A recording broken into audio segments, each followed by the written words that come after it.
Hello everyone, আসসালামু আলাইকুম। Welcome back to my new another blog.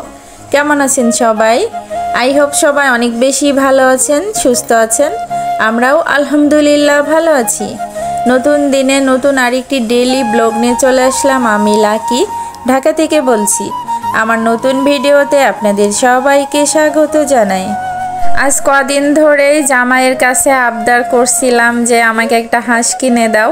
কদিন ধরে হাঁসের মাংস খুব পরিমাণ খেতে ইচ্ছা করছিল। তো গত শুক্রবারের দিনও কিন্তু আমাকে একটা হাঁস কিনে দিয়েছে, প্রায় 3.5 কেজির উপরে হবে।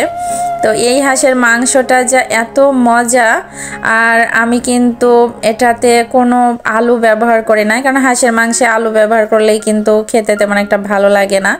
আর নারকেল দিয়ে রান্না করতে পারলে তো আরও বেশি ভালো লাগতো, কিন্তু আমার ঘরে নারকেল ছিল। আমার শাশুড়ি মা আমাকে 2টা নারকেল দিয়েছিল, কিন্তু দেখি যে নারকেল 2টা নষ্ট হয়ে গেছে। আসলে ছুলে দিয়েছিল, তো মানে খোসা এড়িয়ে দিয়েছিল, যার কারণে অনেক দিন ধরে ওইভাবে ছিল বলে নারকেলটা নষ্ট হয়ে গেছে। আর আমারও গাফলতি ছিল, নারকেলটা ভেঙে দেখি নাই। তারপরে যে এখানে আমি কিন্তু মশলাটা ভালো করে কষিয়ে নিয়ে হাঁসের মাংসটা খুব যত্ন করে রান্না করছি। ও আমাকে রাত্রেবেলাতেই হাঁস কিনে দিয়ে বলছে যে রাত্রে একটু মাংস রান্না করো। তো আমি রাত্রেবেলাতেই কিন্তু হাঁসের মাংসটা রান্না করে নিয়েছি।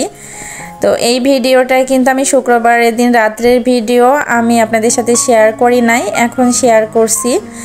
আর মাংসটা যেহেতু অনেকটা পরিমাণ হয়েছে, আমি 2 ভাগ ফ্রিজে উঠিয়ে রেখেছি। আর এই যে আর একটি ভাগ, মানে 3 ভাগ করেছিলাম টোটাল। তো 3 ভাগের মধ্যে 1 ভাগ এখন রান্না করে নিচ্ছি। আমরা যেহেতু ঘরে 3 জন মানুষ, 3 জন মানুষের জন্য মানে যতটুকু লাগে ততটুকু আর কি রান্না করে নিচ্ছি।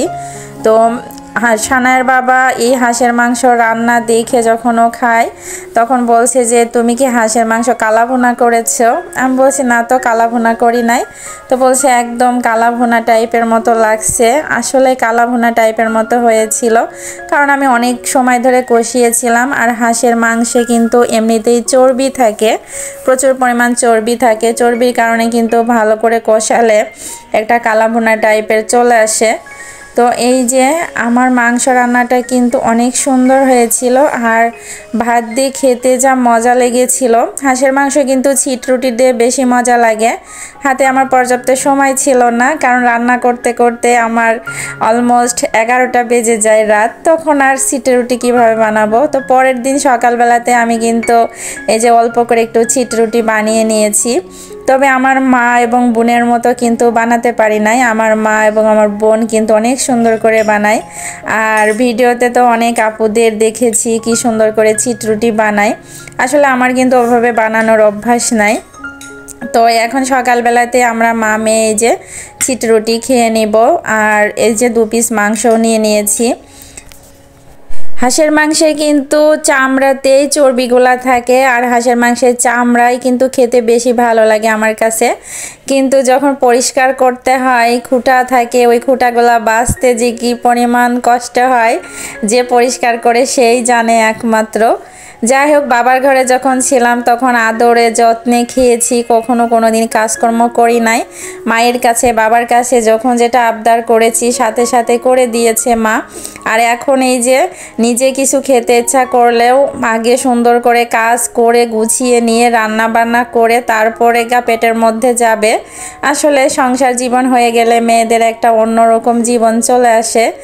ভিডিওর এ পর্যায়ে সবার কাছ থেকে একটা লাইক চেয়ে নিচ্ছি। প্লিজ একটা লাইক দিয়ে আমার ভিডিও কন্টিনিউ করবেন। ইদানিং আমি কিন্তু প্রতিদিনই প্রায় বলছি যে ভিডিওতে লাইকের সংখ্যা এত পরিমাণ কম, কেন যে এতটা হিংসা করে সবাই বুঝি না। একটা লাইক দিলে কি এমন হয়, লাইক থেকে কমেন্টসের সংখ্যায় কিন্তু আমার বেশি আসে। তো যারা কমেন্টস করছেন অথচ লাইক দিচ্ছেন না, প্লিজ এরকম কেন করছেন আমি জানি না। তবে আসলে এটা ঠিক না। আমি যার ভিডিও দেখি তাকে কিন্তু প্রথমে একটা লাইক দিয়ে দিই। তো এই যে কিপটামিপানা করছেন, লাইক দিচ্ছেন না, এটা করে মানে কি যে আনন্দ পাচ্ছেন আমি সেটাই বুঝতেছি না। যাই হোক, হিংসা করে কিন্তু কোনো লাভ নাই। আর আমার প্রিয় প্রিয় আপু ভাইয়েরা যেহেতু আমাকে অনেক বেশি ভালোবাসে, সেটা কিন্তু আমি বুঝতে পারি। তো এখানেই যে আমি ফ্রিজ থেকে পরের দিনের ভিডিওটা আমি ভুড়ি বের করে নিয়েছি, গরুর ভুড়ি। তো আজকে আমি গরুর ভুড়ি রান্না করব একদম আলু ছাড়াই। আমি বেশিরভাগ ক্ষেত্রে আলু দিয়েই মানে ভাজি করি, তো আজকে ভুড়ি ভাজিটা করব একদম আলু ছাড়া। আর এইখানে এই যে 3 পিস মাছ আর কি রান্না করে নিব সানার বাবার জন্য। ও আবার এই যে এক টাইপের তরকারি দিয়ে খেতে পারে না, শুধু একটা তরকারি দিয়েও কিন্তু খেতে পারে না। আমি পারি কিন্তু ও খায় না। ওর জন্য হলেও আমার 2টা অথবা 3টা তরকারি রান্না করে রাখা লাগে। ইউটিউবে আমাকে অনেক প্রশ্নই করে অনেক আপুরা অনেক সময়, তো সেই সব সম্পর্কে একটু বলি। তো অনেকেই হচ্ছে কি করে, অনেকে ধৈর্যহারা হয়ে যাচ্ছে, একদমই ধৈর্যহারা। ইউটিউবে দীর্ঘদিন ধরে কাজ করতে করতে তাদের ভিডিওতে যেহেতু ভিউজ আসছে না সেরকম, আসলে তারা কিন্তু একটু মানসিকভাবে ভেঙে পড়ছে, আর ভেঙে পড়ারই কথা। যাই হোক, এভাবে হতাশাগ্রস্ত হওয়ার দরকার নাই। কাজ করেন, এভাবে হতাশাগ্রস্ত হয়ে বা মন খারাপ করে ইউটিউব ছেড়ে চলে যাওয়ার দরকার নাই। ইউটিউবে কাজ করেন, ইনশাল্লাহ এক সময় না এক সময় আপনার ভিডিওতে অবশ্যই ভিউজ আসবে। একটু ধৈর্য ধরতে হবে, এটাই আর কি। যাই হোক, ইউটিউবে যে ভুলগুলো করলে আপনার ভিডিওর ভিউজ কমে যাবে সেটার মধ্যে প্রধান কারণ হচ্ছে স্প্যাম কমেন্টস। আর নিজের ভিডিও নিজে কিন্তু কখনোই দেখা যাবে না, সেটা নতুন চ্যানেল হোক আর পুরাতন চ্যানেল হোক। আপনি যদি চালাকি করে নিজের ভিডিও নিজে দেখেন বা কাউকে দিয়ে সাবস্ক্রাইব করেন, যদি সে ভালোবেসে কেউ আপনার ভিডিও দেখে, তাহলে সেটা কিন্তু আপনার চ্যানেলের জন্য ভালো, কারণ পরবর্তীতেও হয়তো ভিডিও তারা দেখবে। কিন্তু যাদের কাছ থেকে জোর করে করে সাবস্ক্রাইব করে নেন, তাদের কাছ থেকে আপনি কখনোই আর ভিউজ আশা করবেন না।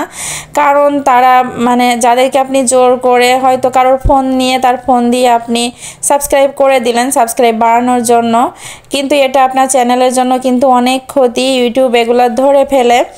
আমি বলবো, আমার কিন্তু আগে একটা চ্যানেল ছিল, তো সেই চ্যানেলে আমি কিন্তু অনেক ভুলভাল করেছিলাম, যার কারণে ইউটিউব আমাকে একদমই ইমপ্রেশন দিত না। আমি একটা পর্যায়ে কিন্তু মানসিকভাবে খুবই ভেঙে পড়ছিলাম। যাই হোক, তখন আমি কি করেছিলাম, না জেনে না বুঝে ইউটিউবে কাজ করলে কিন্তু অনেক সমস্যার সম্মুখীন হতে হয়। আমি কি করতাম, রাস্তায় যাকে দেখতাম, যার সাথে একটু কথা করতাম কি তার ফোন দিয়ে অথবা তাকে বলতাম যে আমার চ্যানেল আছে, আপনি আমার চ্যানেলটা একটু সাবস্ক্রাইব করে দেন। তো এই যে এইভাবে চেয়ে তাদেরকে দিয়ে সাবস্ক্রাইব করে নিতাম। পরবর্তীতে দেখা যেত যে তারা কিন্তু কখনোই আমার ভিডিও দেখতো না। তো এই যে এই ভুলটা আমি করেছিলাম, তো এই ভুলগুলো করার কারণে ইউটিউব কিন্তু ধরে ফেলেছিল, আর ধরে ফেলার কারণে আমার আগের চ্যানেলে ভিডিওতে একদমই ভিউজ আসতো না। যত ভালো করেই আমি ভিডিও বানাই না কেন, কোয়ালিটি ভালো করি না কেন, একদমই ভিউজ আসতো না। যাই হোক, এই ভুলগুলো কিন্তু কখনোই করা যাবে না। আর আমি তো বাসায় ওয়াইফাই ইউজ করি। যাই হোক, আমার কিন্তু ইউটিউবে মানে টিভিতেও কিন্তু ইউটিউবের ভিডিও দেখা যায়। তো আমি কিন্তু ইউটিউবেও কখনো আমার চ্যানেলের যে একটু ঢোকা বা আমার ভিডিও কেমন লাগে একটু দেখি, তো এরকম কিন্তু কখনোই চাহিদা করি না। কারণ একটা জিনিস সব সময় ভয় পাই আমি, যে আমার আগের চ্যানেলে আমি এগুলো ভুলভাল করেছিলাম, নিজের ভিডিও কেমন হয় সেটা দেখার জন্য আমার টিভিতে আমি ওপেন করে টিভিতে দেখতাম। তো এগুলা কিন্তু কখনোই করা যাবে না। আমি ভিডিও বানাবো, আমার ভিডিও অন্য মানুষ দেখবে, কিন্তু নিজের ভিডিও নিজে এইভাবে ওপেন করে দেখা যাবে না। যাই হোক, এইগুলা রুলস কিন্তু ইউটিউবের যে রুলস আছে সেগুলো আপনাকে মানতেই হবে। তো এই যে আমার কিন্তু মশলাটা কষিয়ে নিয়ে এখন আমি ভুঁড়িটা ভাজি করে নিচ্ছি, আর বাকি অর্ধেকটা আমি ফ্রিজে রেখে দিয়েছি। আমি একটা জিনিস কিন্তু একবারে শেষ করতে আমার ভালো লাগে না। একটা জিনিস আমি অল্প অল্প করে খাবো, কিন্তু সেটা বারবার রান্না করে খাবো। যাই হোক, যখন মন চাইবে তখন যদি না পাই তখন খারাপ লাগে, এই জন্য একটু একটু করে রান্না করে খাই। এখানে কিন্তু আজকে অনেকটা পরিমাণ ভুঁড়ি নিয়েছি। যাই হোক, এই ভুঁড়ি ভাজিটা আমি 2 দিন ধরে খেতে পারবো। ভুঁড়ি ভাজি কিন্তু মানে শীতের দিনে গরম ভাতের সাথে বেশ মজা লাগে।